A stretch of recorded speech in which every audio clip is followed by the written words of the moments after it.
श्रीमद् भगवद गीता अध्याय 13 श्लोक 10। मयि चानन्य योगेन भक्तिरव्यभिचारिणी विविक्त देश सीवित्वम अरतिर्जन संसदी। इस श्लोक में भगवान श्री कृष्ण बताते हैं कि मनुष्य को केवल परमात्मा में ही अनन्य भाव से, बिना किसी स्वार्थ या विचलन के अटूट और निष्कपट भक्ति रखनी चाहिए। साथ ही उसे शांत, पवित्र और एकांत स्थानों में रहने की रुचि रखनी चाहिए, क्योंकि ऐसे वातावरण में मन स्थिर होकर ईश्वर का चिंतन कर सकता है। इसके विपरीत विषय वासनाओं में लिप्त लोगों की भीड़ और सांसारिक भोग विलास में आसक्त जन समूह के प्रति आकर्षण या विशेष रुचि नहीं रखनी चाहिए। क्या भगवान केवल मांगने और रोने गिड़गिड़ाने के लिए ही हैं? हमारे संत तुकाराम जी कहते हैं, नहीं, यहां हमसे कोई भूल हो रही है। दरअसल हमें यही समझ नहीं आता कि भगवान से क्या मांगना चाहिए। इसीलिए उन्होंने ईश्वर से एक बहुत ही सुंदर वरदान मांगा, हे ची दान देगा देवा तुझा विसर न भावा। हे ईश्वर, मुझे बस यही दान दो कि मैं तुम्हें कभी न भूलूं। हे भगवान, मैं तुम्हारे पास मांगने तो आया हूं, लेकिन समझ नहीं आ रहा कि क्या मांगूं। तुम तो बिना मांगे ही कितना कुछ दे देते हो। क्या मैंने कभी ये अर्जी दी थी कि मुझे भूख लगे? क्या मैंने सोने के लिए नींद की अर्जी दी थी? क्या मैंने चांद, सूरज, रोशनी या ऑक्सीजन में से किसी भी चीज के लिए कोई प्रार्थना की थी? नहीं। जो बिना मांगे ही सब कुछ दे देता है, उससे भला क्या मांगना? ये सवाल हमारे भीतर उठता ही नहीं है। हमें तो बस दफ्तरों में प्रमोशन यानी तरक्की चाहिए होती है। हमारे सामने मांगने के लिए ऐसी न जाने कितनी सांसारिक चीजें पड़ी हैं, लेकिन तुकाराम महाराज के पास मांगने जैसा कुछ था ही नहीं। उनका तो साफ कहना था, मांगना कैसा, वो तो बिना मांगे ही सब दे देता है। इसी तरह मांगने के बाद वो हमारी इच्छा पूरी करेगा ही, हमें इस बात का भी पक्का भरोसा नहीं होता। न मांगने का ये दूसरा बड़ा कारण है, क्योंकि कई बार हम जो मांगते हैं उससे दूसरों को नुकसान पहुंचने की आशंका रहती है। भगवान को तो पूरी सृष्टि को देखना है, उन्हें सबका भला सोचना है। एक डॉक्टर की पत्नी ने भगवान से प्रार्थना की कि इस दिवाली मुझे गले के लिए सोने का हार और कानों के लिए हीरे के झुमके चाहिए। भगवान, जब ये सब दूसरों के पास हैं तो मुझे क्यों नहीं? उसने भगवान से जो मांगा उसमें उसकी दृष्टि से कुछ गलत नहीं था, लेकिन अगर भगवान को उसे 5000 के झुमके देने हों तो भगवान को कितने ही लोगों को बीमार करना पड़ेगा, क्योंकि डॉक्टर के पास पैसा तो मरीजों के आने पर ही आएगा। इसके बिना ये कैसे संभव होगा? इस प्रकार हमारे स्वार्थ में अक्सर दूसरों की परेशानी या दुख छिपा होता है। यही वजह है कि भगवान हर बात नहीं सुनते, और यही भगवान का सच्चा न्याय और लक्षण है। ये साल 1935 की बात है। उस समय मैं छोटा था। उन दिनों पुणे के ओंकारेश्वर में शवों का अंतिम संस्कार यानी अग्निदाह किया जाता था। वहीं पास में एक व्यक्ति ने शमशान के लिए लकड़ी की दुकान शुरू की। दुकान खोलने के लिए उसने 5000 रुपए का कर्ज लिया था। वो दुकानदार ईमानदार था, लेकिन फिर भी पूरे साल में वो साहूकार को मूलधन या ब्याज का एक भी पैसा नहीं चुका पाया। आखिरकार एक दिन साहूकार ने आकर उससे कहा, अरे भाई, आज तक तुमने ना तो मूलधन दिया और ना ही ब्याज, आखिर तुम कर क्या रहे हो? दुकानदार बोला, सेठ, सच कहूं तो मैं आपका मूलधन और पूरा ब्याज चुकाना चाहता हूं, लेकिन क्या करूं, पिछला पूरा साल मंदी में निकल गया। इस साल अगर धंधा अच्छा चला तो मैं आपके सारे पैसे ब्याज समेत चुका दूंगा। अब जरा सोचिए, उसका धंधा अच्छा चलने का मतलब तो यही हुआ ना कि बहुत से लोग मरे। इसके बिना भला उसकी लकड़ी की दुकान कैसे चलेगी? क्या अब आपको समझ आया कि भगवान आपकी हर इच्छा क्यों नहीं पूरी करते? क्योंकि आपकी एक इच्छा पूरी करने के लिए उन्हें किसी दूसरे की इच्छा को मारना पड़ेगा, और भगवान को तो सबका भला सोचना है। इसीलिए भगवान कौन है? जो बिना मांगे ही सब कुछ दे देते हैं, और जिनसे मांगने के बाद भी ये पक्का भरोसा नहीं होता कि वो देंगे ही, वही भगवान है। तो फिर उनसे कुछ मांगना ही क्यों? इसी कारण संत तुकाराम महाराज ने कहा था, हे भगवान, मुझे बस एक ही चीज का दान दो कि मैं तुम्हें कभी ना भूलूं। इस एक मांग में सब कुछ आ जाता है। ईश्वर मेरे साथ हैं, मेरे भीतर हैं, ये बात हमें कभी नहीं भूलनी चाहिए। लेकिन हम लोग क्या करते हैं? भगवान को मंदिर में बंद कर देते हैं और खुद ऑफिस चले जाते हैं। इसका मतलब तो ये हुआ कि ऑफिस में भगवान है ही नहीं। और जब वहां भगवान नहीं है तो रिश्वत लेने में क्या हर्ज है? बस पुलिस ना देखे, इतनी ही तो अक्ल चलानी है ना? नहीं, अहम ब्रह्मास्मि का अर्थ यह है कि भगवान को हमेशा अपने साथ लेकर चले। भगवान मेरे साथ हैं, वो मेरे हृदय में बैठे हैं। जब वो सब देख रहे हैं तो उनके सामने मैं कोई गलत काम या रिश्वत कैसे ले सकता हूं? जिन्हें आप समाज का पिछड़ा या शोषित, डाउन ट्रॉडन कहते हैं, वे लोग भी इतने महान और समझदार हैं कि उन्होंने इसी भाव से शराब तक छोड़ दी। वे कहते हैं, भगवान मेरे भीतर हैं, इसीलिए मुझे शराब नहीं पीनी चाहिए, वरना मेरे भीतर बैठे भगवान को शराब पीनी पड़ेगी। इसीलिए तुकाराम जी की यही मांग है, तुझा विसर न ववा, यानी मुझे तुम्हारी लगातार याद बनी रहे। भगवान को सिर्फ मंदिर या आसमान में मत ढूंढिए, उन्हें हमेशा अपने साथ रखिए। ईश्वर मेरे साथ हैं और उनके बिना मैं एक कदम भी नहीं चल सकता। सोचिए, अगर वो एक सेकंड के लिए भी हमारे साथ असहयोग यानी नॉन कोऑपरेशन कर दें तो क्या होगा? अपने पैरों पर चलने के बजाय 4 लोगों के कंधे पर बैठकर जाना पड़ेगा। राम नाम सत्य है। दिल की एक धड़कन भी चूकी कि दिल का दौरा पड़ जाएगा। इसलिए ईश्वर को हमेशा अपने साथ लेकर चले और कहें, हे भगवान, हमें हर पल तुम्हारी जरूरत है। भगवान जो हमसे अपनी भक्ति करने के लिए कहते हैं, वह वे अपने स्वार्थ के लिए बिल्कुल नहीं कहते। हम भगवान को एक छोटा सा फल या फूल चढ़ाते हैं और संस्कृत में श्लोक पढ़ते हैं, इदम फलम मया देव स्थापितम पुरतस्तव तीन में सफला वाप्ति भवेत जन्मनि जन्मनि। हे देव, मैंने ये फल आपके सामने अर्पित किया है, इससे जन्म जन्मांतर तक मेरी सभी इच्छाएं पूरी हों। जरा सोचिए, हमारी मांग भी कितनी बड़ी होती है, जन्म जन्मांतर तक की। फलेन फलितम सर्वम त्रैलोक्यम स्थावर जंगमम तस्मात् फल प्रदानेन सफलाश्च मनोरथाः। यानी मेरे मन में जो कुछ भी है वह सब सफल कर दो, क्योंकि मैंने तुम्हें एक फल चढ़ाया है। इस पर भगवान भी सोचते होंगे, मूर्ख, जिसे मैंने बनाया वही लाकर मुझे दे रहा है। भगवान आगे कहते हैं, वह अनार का फल मेरा है, जरा एक बार उसके ऊपर से छिलका उतारो, सारे दाने बाहर निकालो और फिर अगर ताकत हो तो उन्हें दोबारा वैसे ही व्यवस्थित जोड़कर दिखाओ। अनार को तोड़कर सारे दाने बाहर निकाल लेने के बाद क्या कोई उन्हें दोबारा पहले जैसा हूबहू सजा सकता है? बिल्कुल नहीं। तो फिर अनार के भीतर उन दानों को इतनी सुंदरता से किसने सजाया? यह कला किसकी है? जब तक हमारे मन में यह ना समझी है कि हमारी भक्ति भगवान के फायदे के लिए है, तब तक हम ईश्वर को समझ ही नहीं पाए हैं। सच तो यह है कि भक्ति हमारे खुद के कल्याण के लिए है, ताकि हम ईश्वर को भूल न जाएं और याद रखें कि हे भगवान, तुम हमेशा हमारे पास ही हो। मनुष्य के जीवन में कुछ बुनियादी जरूरतें होती हैं जिन्हें मनोविज्ञान ने भी स्वीकार किया है। इनमें सबसे पहली जरूरत है शारीरिक सुरक्षा की आवश्यकता, नीड फॉर फिजिकल सिक्योरिटी। हर व्यक्ति चाहता है कि उसका शरीर हमेशा स्वस्थ रहे, लेकिन हम चाहे जितने अच्छे तरीके से रहें, ये जरूरी नहीं कि हमारा शरीर हमेशा पूरी तरह स्वस्थ ही रहेगा। यहां मेरे कहने का अर्थ ये बिल्कुल नहीं है कि लोगों को समझदारी और संयम से नहीं रहना चाहिए, लेकिन यह पूरी तरह हमारे हाथ की बात नहीं है।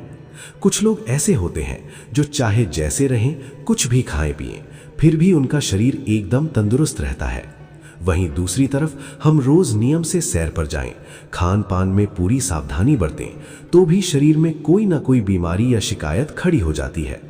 अक्सर लोग कहते हैं, अरे फला व्यक्ति को कैंसर हो गया, वह तो न तंबाकू खाता था, न बीड़ी सिगरेट पीता था और न ही शराब को हाथ लगाता था, फिर भी उसे कैंसर कैसे हो गया? इसका कोई सीधा कारण नहीं मिलता। शारीरिक सुरक्षा हमारी एक मूल आवश्यकता है और मन में हमेशा ये डर रहता है कि मुझे कौन संभालेगा। जीवन भर मेरा ख्याल रखने वाला कोई होना चाहिए। एक बुजुर्ग को बहुत लंबा जीवन मिला था। जब उन्होंने लगभग 90 साल पूरे कर लिए तो एक पत्रकार उनका इंटरव्यू लेने पहुंचा। पत्रकार ने पूछा, आपकी इस लंबी उम्र का राज क्या है? उन बुजुर्ग ने गर्व से कहा, मैं रोज नियम से घूमने जाता हूं, समय पर खाना खाता हूं, ना शराब पीता हूं और ना सिगरेट। मैं अनुशासन से रहता हूं।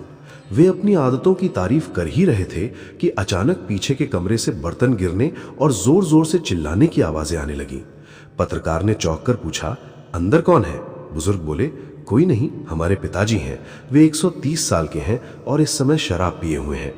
पत्रकार हैरान रह गया और बोला, अरे आप 90 साल के हैं और नियम से रहने की दुहाई दे रहे हैं, जबकि आपके पिताजी 130 साल के होकर भी शराब पीते हैं और जीवित हैं। फिर आपके इस इंटरव्यू का क्या मतलब रह गया? कहने का तात्पर्य ये नहीं है कि इंसान को असंयमित हो जाना चाहिए। संयम तो जरूरी है ही, लेकिन अंतिम सत्य यही है कि हमारे शरीर का स्वास्थ्य और जीवन की सुरक्षा आखिरकार भगवान के ही हाथ में है। दूसरी महत्वपूर्ण बात है भावनात्मक सुरक्षा की आवश्यकता, नीड फॉर इमोशनल सिक्योरिटी। मनुष्य को बचपन से ही भावनात्मक सुरक्षा की बेहद जरूरत होती है। बचपन में अगर कोई किताब खो जाए या फट जाए तो बच्चा तुरंत घबरा जाता है कि अगर पिताजी को पता चला तो क्या होगा, और वो भी पुराने जमाने के रूढ़िवादी माता पिता, बड़ी बड़ी मूंछों वाले, जो बात बात पर सीधा थप्पड़ जड़ देते थे। उस दौर में मूंछों वाले बड़ों का एक खौफ होता था। आज के वीकेंड पेरेंटल कंट्रोल के जमाने में बड़ों का वैसा डर नहीं रहा। पुराने समय में बच्चा बुरी तरह डर जाता था कि अब पिताजी को कैसे बताएं। वो डरते डरते पीछे से अपनी माँ के पास जाता और कहता, माँ मेरी किताब फट गई। माँ कहती, अरे मूर्ख, इतना क्यों डरता है, आगे से ऐसा मत करना। ऐसा कहकर माँ उसकी पीठ पर हाथ फेर देती। बच्चा कहता, नहीं माँ, लेकिन पिताजी अभी गुस्सा करेंगे। माँ ढांढस बंधाती, वो मैं देख लूंगी, तू जा। इंसान से केवल जानबूझकर पाप ही नहीं होते, बल्कि अनजाने में भूलें भी होती हैं।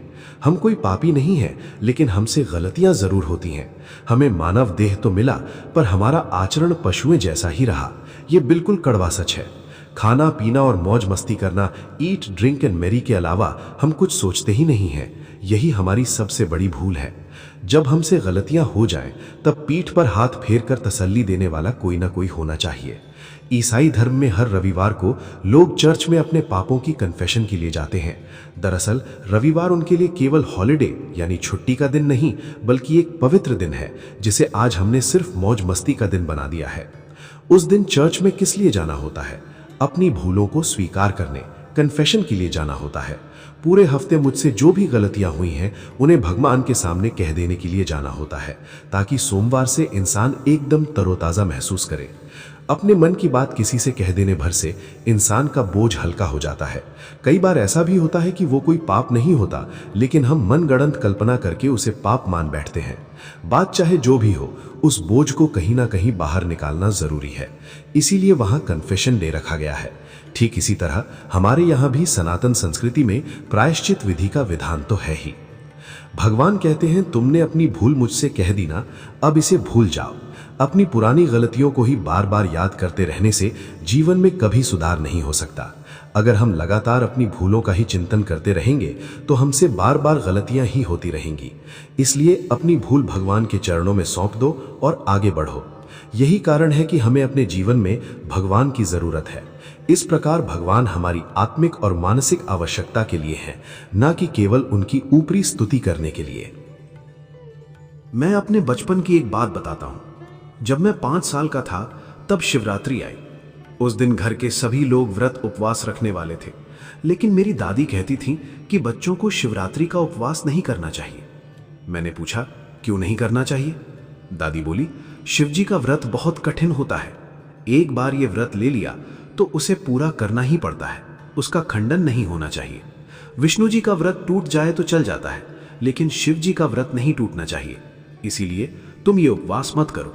पर मैं अड़ गया कि मैं तो शिवरात्रि का व्रत रखूंगा ही। उन्होंने मुझे 3 बार मना किया, लेकिन आखिरकार मेरी जिद के आगे दादी को हाँ कहना पड़ा। संयोग से उसी दिन हमारे पड़ोस में मुंबई से कुछ मेहमान आए थे, जो दूधी यानी लौकी का हलवा लेकर आए थे। मैंने वो हलवा खा लिया। खाने के बाद मेरे मन में शंका हुई कि उपवास में लौकी चलती है या नहीं। दरअसल महाराष्ट्र में उपवास में लौकी नहीं खाई जाती, जबकि गुजरात में इसे खाया जाता है। इसके विपरीत महाराष्ट्र में अगर कोई आधा रतल कद्दू घर ले जा रहा हो तो समझ जाइए कि आज उसकी पत्नी का उपवास है। वहां व्रत में कद्दू का होना जरूरी है। लेकिन गुजरात में अगर आपने उपवास में कद्दू खा लिया तो व्रत टूटा हुआ माना जाता है और प्रायश्चित के तौर पर आपको गोमूत्र पीना पड़ सकता है। चूंकि मुझे यह सब पता नहीं था, इसलिए मैं शाम तक बहुत बेचैन रहा। सोच रहा था कि दादी से कैसे कहूं, पूछूं भी कैसे। दादी तुरंत कहेंगी, मैं तो तुमसे पहले ही मना कर रही थी ना। मेरे दिमाग में बस एक ही डर चल रहा था कि रात को जब मैं सोऊंगा तो शंकर भगवान आकर मेरी छाती पर बैठ जाएंगे। अब क्या किया जाए? रात को मैं और दादी पास पास सोए थे। मैं रात भर करवटें बदलता रहा, अंदर से बेहद घबराया हुआ था। दादी ने मुझसे पूछा, क्या तुम्हें नींद नहीं आ रही है? मैंने कहा, नहीं दादी, नींद नहीं आ रही है। आखिरकार मुझसे रहा नहीं गया, अपने मन का बोझ कहीं तो हल्का करना ही था। मैंने पूछा, दादी क्या उपवास में लौकी चलती है? दादी बोली, नहीं, बिल्कुल नहीं, उपवास में लौकी कभी नहीं खाई जाती। मैंने डरते डरते कहा, दादी आज मैंने लौकी का हलवा खा लिया है। मेरी दादी बहुत समझदार थी, वे आगे कुछ नहीं बोली, बस इतना कहा, खा लिया ना, ये तुम्हारी भूल थी, नहीं खाना चाहिए था, लेकिन इसके लिए एक मंत्र जप है जिसे करने से ये दोष दूर हो जाता है। तुम आराम से सो जाओ, मैं तुम्हारे हिस्से का जप कर देती हूँ। इतना कहकर दादी जप करने लगी और मैं बिल्कुल चिंता मुक्त होकर सो गया। ऐसे ही समय पर इंसान को भावनात्मक सुरक्षा की सबसे ज्यादा जरूरत होती है। जब हमसे कोई भूल हो जाए तो उसे स्वीकार करने और बताने की कोई जगह होनी चाहिए। वैसे किसी भी शास्त्र में ये नहीं लिखा है कि एकादशी या किसी उपवास में ये चीज चलती है और वो नहीं चलती। एकादशी का असली मतलब ये है कि उस दिन भगवान के नाम करना, और इसका दूसरा व्यावहारिक अर्थ ये है कि उस दिन खाने पीने के चक्कर में समय बर्बाद न किया जाए। जिस तरह जीवन में भावनात्मक सुरक्षा की आवश्यकता होती है, ठीक उसी तरह इंसान को सफलता और यश की भी चाह होती है। ये need for success and achievement भी एक मनोवैज्ञानिक आवश्यकता है।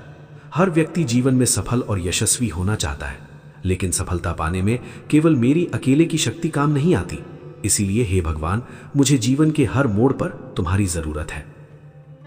मनुष्य के जीवन की एक और बड़ी जरूरत है दूसरों के साथ या संगति की चाह। हम सब एक दूसरे के साथ और अपनेपन की हूंफ से जीते हैं। शास्त्रों में कहा गया है, जीवो जीवस्य जीवनम। लेकिन कुछ विद्वानों ने इसका अर्थ ये निकाल लिया कि बड़ी मछली छोटी मछली को खाकर जीती है, लेकिन इसका वास्तविक अर्थ ऐसा नहीं है। इसका सही मतलब है कि हम सब एक दूसरे के सहारे और स्नेह से जीते हैं। घर में पत्नी, बेटी, बहन, माँ, भाई, इन सब से घर भरा पूरा लगता है, क्योंकि वहां एक दूसरे का साथ होता है। जब पत्नी घर में होती है तो घर जीवंत लगता है, और जब वो ना हो तो वही घर काटने को दौड़ता है। मान लीजिए आपका 4 कमरों का मकान है। पत्नी रसोई में खड़ी होकर काम कर रही है और बाकी के 3 कमरे खाली पड़े हैं। फिर भी उसके वहां होने मात्र से आपको अपना घर भरा हुआ महसूस होता है। लेकिन अगर वो वहां ना हो तो? जब पत्नी मायके जाती है तो घर में सुख सुविधा की हर चीज होने के बावजूद 8वें दिन पति उसे पत्र लिखता है, अब मायके में बहुत दिन रह ली, अब जल्दी वापस आ जाओ। हम भले ही इस बात का मजाक उड़ाएं और उसकी इस इच्छा को केवल शारीरिक समझें, लेकिन वास्तव में ये मांग शारीरिक नहीं बल्कि मनोवैज्ञानिक होती है। मनुष्य को जीवन में एक दूसरे के साथ और भावनात्मक गर्माहट की बेहद जरूरत होती है। मुझे किसी के सहारे की जरूरत है। मुझे यह एहसास होना चाहिए कि कोई मुझसे प्रेम करता है, अन्यथा इंसान भीतर से बिल्कुल टूट और परेशान हो जाता है। माता पिता के ना रहने के बाद जीवन में कौन आता है? गुरु। इसीलिए प्राचीन काल में गुरु का इतना बड़ा महत्व था। गुरु मुझसे प्रेम करते हैं, मुझे देखकर उन्हें आनंद होता है और उन्हें देखकर मुझे खुशी मिलती है। जब मेरी पीठ पर उनका स्नेहमयी हाथ फिरता है तब मुझे असीम संतोष मिलता है। मेरे जन्म लेने से पहले ही भगवान मेरे आधार बन चुके थे। भगवान ने पहले ही सोच लिया था कि मेरा बच्चा जन्म लेकर क्या खाएगा। वो कुछ चबा नहीं पाएगा क्योंकि उसके दांत नहीं होंगे। इसीलिए संत तुकाराम महाराज कहते हैं, कुणी केली बाला दुधाची उत्पत्ति, यानी हे बच्चे, तुम्हारे लिए इस दूध की रचना किसने की? माँ के स्तनों में दूध किसने बनाया? अगर माँ से पूछेंगे तो क्या उसने इसे खुद बनाया है? अगर ये माँ के वश में होता तो बच्चा जब 1 साल का हो जाता तब भी वो अपनी इच्छा से दूध का निर्माण करके दिखा देती, पर ऐसा नहीं होता। तो फिर ये चमत्कार किसने किया? ईश्वर ने। इससे ये विश्वास मिलता है कि मेरा कोई रक्षक है, कोई आधार है और मैं इस दुनिया में अकेला नहीं हूं। मनुष्य को इस साथ की बहुत आवश्यकता होती है। भगवान ही मेरे असली आधार हैं, वही मेरे जन्मदाता हैं और वही मेरा संचालन करते हैं। इसीलिए मैं कभी अकेला नहीं हूं। इंसान जैसे ही अकेला पड़ता है उसे डर लगने लगता है। मैं हमेशा एक उदाहरण देता हूं जो पुराने समय की बात है। अमावस्या की घनी काली रात में एक व्यक्ति हमारे गांव से दूसरी जगह कहीं जाने के लिए निकला। रात का समय था, इसलिए उसे डर लग रहा था कि कहीं गांव के पेड़ों पर कोई भूत प्रेत ना हो। इतने में वहां बैसाखी के सहारे चलने वाला एक दिव्यांग यानी लंगड़ा व्यक्ति आया। उसने पूछा, आप कहां जा रहे हैं? पहले व्यक्ति को जहां जाना था वो लंगड़े व्यक्ति को बताया। चलिए, मुझे भी वहीं जाना है, साथ चलते हैं। वो व्यक्ति भले ही दिव्यांग था और ठीक से चल भी नहीं सकता था, लेकिन उसके साथ हो लेने भर से पहले व्यक्ति का डर पूरी तरह गायब हो गया। हमारे साथ कोई है, बस इसी एहसास से हमें सुरक्षा का अनुभव होता है। हकीकत में देखा जाए तो अगर कोई मुसीबत या भूत प्रेत आ भी जाता तो वो लंगड़ा और लाचार व्यक्ति क्या कर लेता? वो खुद की जान नहीं बचा पाता तो दूसरे की क्या बचाता? लेकिन उसका साथ होना ही इंसान को हिम्मत और आनंद दे जाता है। अब जरा सोचिए, अगर एक कमजोर इंसान का साथ भी इंसान को इतना सुकून और समाधान दे सकता है तो वो सर्वशक्तिमान ईश्वर जो हमेशा हमारे साथ है, उसका एहसास हमें कितना बड़ा हौसला और शांति देगा। अहम ब्रह्मास्मि का यही भाव है। जब हम 3 समय की प्रार्थना त्रिकाल संध्या करते हैं तब हमें ये एहसास होता है कि भगवान मेरे साथ हैं और वे पूरी तरह सक्रिय हैं, निष्क्रिय नहीं। इस सत्य को जान लेने पर ही मनुष्य के जीवन को एक सही दिशा और अर्थ मिलता है। ईश्वर हाथ पर हाथ धरे नहीं बैठे हैं, हमें हर कदम पर उनकी जरूरत है और ये सभी हमारी अनिवार्य आत्मिक आवश्यकताएं हैं। इसी प्रकार जीवन में हम सभी को मान सम्मान और सामाजिक प्रतिष्ठा की भी बहुत जरूरत होती है, जिसे हम नीड फॉर स्टेटस और रिकग्निशन कहते हैं। इस दुनिया में जन्म लेने के बाद हर व्यक्ति यही चाहता है कि उसे समाज में एक पहचान और प्रतिष्ठा मिले। यह भी ऐसा ना हो तो कुछ ही दिनों में इंसान को लगने लगता है कि वो कुछ भी नहीं है, यहां तक कि उसे खुद की ही नजर में अपनी कोई कीमत महसूस नहीं होती। मैं भी समाज में कुछ हूं, ये दिखाने के लिए ही वस्त्रों यानी कपड़ों का चलन शुरू हुआ। इंसान अच्छे और सुंदर कपड़े क्यों पहनता है? महिलाएं गहने क्यों पहनती हैं? सिर्फ इसलिए ताकि वे दूसरों को ये दिखा सकें कि उनका भी कोई वजूद है। शादियों या जनेऊ जैसे बड़े आयोजनों में महिलाएं जब भी जाती हैं तो कीमती गहने पहनकर ही जाती हैं, ऐसे ही साधारण रूप में नहीं जाती। गहने दरअसल उनकी सामाजिक प्रतिष्ठा, स्टेटस का प्रतीक हैं। वे गहनों के जरिए ये जताना चाहती हैं कि जो गहने तुम्हारे पास नहीं हैं वे मेरे पास हैं, या फिर ये दिखाना चाहती हैं कि जो तुम्हारे पास हैं वे मेरे पास भी हैं। अगर तुम्हारे पास सोने के कंगन हैं तो मेरे पास भी हैं। वरना गहनों में ऐसा क्या रखा है? क्या उनमें कोई स्वाद होता है? क्या उनमें कोई सुगंध होती है? नहीं, वे केवल समाज में एक रुतबा दिखाने का जरिया मात्र हैं। व्यक्ति चाहे जिस भी समाज में जाए, वो चाहता है कि लोग उसे स्वीकार करें और उसे मान्यता दें।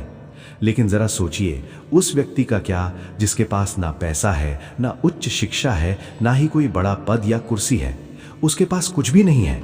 वो जैसे तैसे दिन भर में 4 आने की मजदूरी करता है और दोपहर में सूखी रूखी आधी रोटी खाकर पेट भरता है। दुनिया के लोग तो उसे कोई अहमियत नहीं देते और ना ही उसकी गिनती करते हैं, ये तो सच है ही। लेकिन सबसे बड़ी त्रासदी ये है कि वो खुद भी अपनी नज़र में अपना महत्व खो बैठता है। हर इंसान को ये महसूस होना बहुत ज़रूरी है कि उसका भी अपना एक मूल्य है, उसकी भी कोई कीमत है। मनुष्य के भीतर मैं भी कुछ हूं का ये रौब और एहसास हमेशा काम करता है। उदाहरण के लिए, एक व्यक्ति रोज शाम 6 बजे ऑफिस से निकलता है और 7 बजे तक वो अपने घर पहुंच ही जाता है। लेकिन वो घर जाने से पहले रास्ते में किसी होटल में जाकर चाय जरूर पीता है। एक बार मुझसे किसी ने पूछा, ये भाई रोज होटल में जाकर ही चाय क्यों पीते हैं? मैंने मुस्कुराकर कहा, इसका कारण भी उनका स्टेटस ही है। होटल में जाने के बाद वे पूरे अधिकार के साथ 1 कप चाय का ऑर्डर दे सकते हैं, लेकिन घर पहुंचने के बाद वे ऐसा ऑर्डर नहीं चला सकते। वहां तो पत्नी से बड़े प्यार से पूछना पड़ता है, क्या थोड़ी चाय बना दोगी? इस पर पत्नी भी कह सकती है, जरा रुकिए, 15 मिनट बाद बना कर देती हूं। जबकि होटल में ऑर्डर देते ही चाय तुरंत सामने आ जाती है। घर पर तो पत्नी से केवल विनती ही की जा सकती है, हुक्म नहीं चलाया जा सकता। हर व्यक्ति के मन में दूसरों पर हुक्म चलाने या आदेश देने की एक स्वाभाविक इच्छा होती है। उसे ये महसूस होना अच्छा लगता है कि उसका भी कोई वजूद है। उदाहरण के लिए, हमारे घरों में जो सेवक या नौकर दिन भर दूसरों के बिछौने या पायदान लगाता है, वो भी जब शाम को थक हार कर अपने घर पहुंचता है तो अपनी पत्नी से तपाक से कहता है, क्यों रे, अभी तक तूने मेरा बिस्तर क्यों नहीं लगाया? इस पर उसकी पत्नी मुस्कुराकर कह सकती है, दिन भर दूसरों का बिस्तर लगाकर तो आ रहे हो, यहां अपना बिस्तर खुद क्यों नहीं लगा लेते? लेकिन वो सेवक कहेगा, नहीं, यहां नहीं। जरा सोचिए, दिन भर दूसरों की सेवा करने वाले उस व्यक्ति के मन की भी यही चाहत होती है कि कोई उसका भी ख्याल रखे, उसके लिए भी बिस्तर लगाए। ये मनुष्य के मन की एक गहरी मनोवैज्ञानिक मांग है। आज समाज में कई लोग ऐसे हैं जो खुद को बहुत छोटा, उपेक्षित या शोषित महसूस करते हैं। उनकी मानसिक स्थिति ऐसी हो गई है जैसे उनका कोई मूल्य ही ना हो। ऐसी ही परिस्थिति में हम स्वाध्यायी लोगों का ये कर्तव्य बनता है कि हम एकादशी के पवित्र दिन उनके पास जाएं और उन्हें ये समझाएं कि इस पूरे ब्रह्मांड के मालिक भगवान को तुम्हारी जरूरत है। इसी कारण भगवान तुम्हें रोज रात को सुलाते हैं और सुबह बड़े प्रेम से जगाते हैं। जब आप रोज नियम से तीनों समय की प्रार्थना त्रिकाल संध्या करेंगे, तब आपको ये गहराई से एहसास होगा कि त्रिलोकीनाथ को भी आपकी आवश्यकता है। इसीलिए वे स्वयं आपको जगाने आते हैं। तुम खुद अपनी नजरों में अपनी कीमत कम मत करो, ये बिल्कुल गलत है। दुनिया के लोग तुम्हें मान सम्मान नहीं देते तो न दें, वे कभी नहीं देने वाले, लेकिन तुम खुद अपनी नजरों में अपना मूल्य क्यों गिरा रहे हो? इसीलिए गीता में भगवान श्री कृष्ण कहते हैं, मयि चानन्य योगेन भक्तिरव्यभिचारिणी। भगवान हमें अपनी भक्ति करने के लिए जो कहते हैं वो वे अपने किसी स्वार्थ के लिए नहीं कहते। सच तो यह है कि भक्ति की आवश्यकता हमें खुद को है, ताकि हम अपने आत्मगौरव और ईश्वर के साथ को पहचान सकें। ये एक ऐसा विचार है जिस पर हम सभी को